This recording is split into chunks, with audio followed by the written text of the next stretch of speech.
চট্টগ্রামের আনোয়ারায় নিজ ঘরে ঝুলন্ত এক নারীর মরদেহ উদ্ধার করেছে পুলিশ। রোববার ২৬ অক্টোবর সকালে উপজেলার চাত্রী ইউনিয়নের পূর্ব কেয়াকট কালু মহাজনের বাড়ির নিজ কক্ষ থেকে মরদেহটি উদ্ধার করা হয়। চট্টগ্রামের মিরসরাইয়ের করের হাটে পিকআপ ও সিএনজি অটোরিকশা গাড়ির সংঘর্ষে মা ছেলে নিহত হয়েছে। রোববার ২৬ অক্টোবর বেলা ৩টার দিকে উপজেলার করের হাট রামগড় সড়কের ফরেস্ট অফিসের মুখে এই দুর্ঘটনা ঘটে। বান্দরবনের থানচিতে বলিপাড়া ইউনিয়নের প্রধান বাণিজ্যিক ব্যবসার প্রাণকেন্দ্র বলিবাজারে ভয়াবহ অগ্নিকাণ্ডে পুড়ে ছাই হয়েছে ১৩টি দোকান। তবে এই ঘটনায় হতাহতের খবর পাওয়া যায়নি।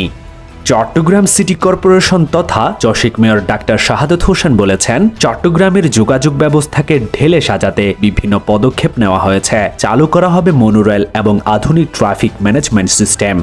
চট্টগ্রামের সাতকানিয়ায় ৭০ বছর বয়সী এক বৃদ্ধাকে ধর্ষণের অভিযোগে মোহাম্মদ শওকত নামে ২৫ বছর বয়সী প্রতিবেশী এক নাতিকে গ্রেপ্তার করেছে থানা পুলিশ।